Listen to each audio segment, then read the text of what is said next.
En fait, j'ai découvert que l'islam au 7e siècle parlait déjà de sélection naturelle. En arabe, le nom de Muhammad a de nombreux noms, mais l'un des plus importants est Mustafa. Mustafa en arabe signifie celui qui a été choisi. L'idée est que depuis l'époque d'Adam, le premier être humain, Dieu a sélectionné à chaque génération le meilleur de tous les descendants d'Adam.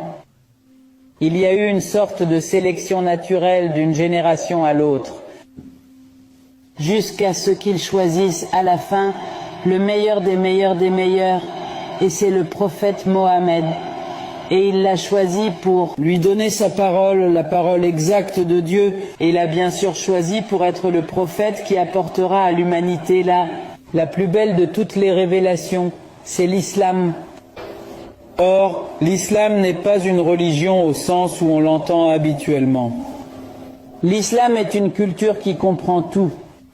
Pour l'islam, le monde entier est un seul État. Dans la sourate 61, que Dieu a envoyé Muhammad avec une vraie religion, avec le bon message, avec le bon chemin, ce qui signifie qu'il n'y a qu'une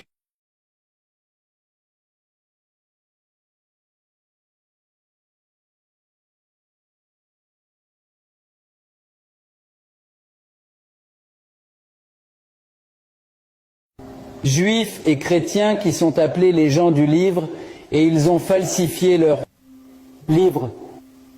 C'est pourquoi Allah a dû envoyer un autre prophète, un prophète moderne, qui devrait apporter la dernière parole de Dieu et la seule parole de Dieu à l'humanité. C'est le Coran. Rien ne peut lui être supérieur. C'est la raison pour laquelle cette religion est considérée comme la plus importante de toutes. En arabe, on dit l'islam est supérieur, rien ne peut être supérieur.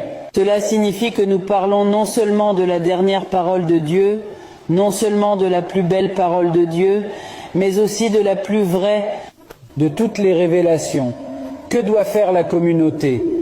La communauté des croyants, les personnes qui ont eu la chance